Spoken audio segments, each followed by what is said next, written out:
Welcome to the Salmon Runs YouTube. Enjoy the video. In this video, I will explain how to get your Cuet City intimation slip.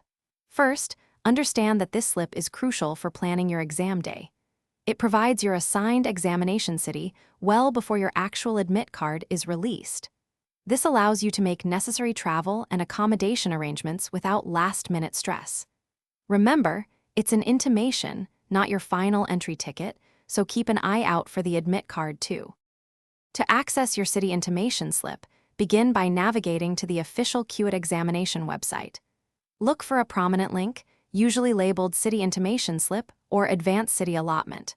Once you find it, click to proceed. You will then be prompted to log in. Make sure you have your Cuet application number and your date of birth readily available, as these are your primary credentials for accessing the portal. After successfully logging in, your Advanced City Intimation Slip will appear on the screen.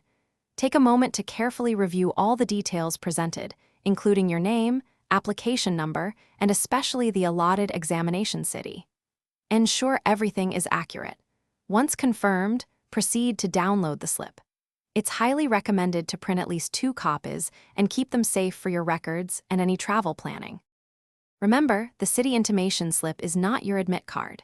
Your official admit card, containing your exact center address and reporting time, will be released separately, typically about 1 week before the exam. Always carry a valid photo identification along with your admit card to the examination center. Also, for more helpful tips and great deals, including a fantastic water bottle to keep you hydrated, check out the links in the description below. Good luck with your preparations. Thanks for watching. Consider subscribing if we helped you.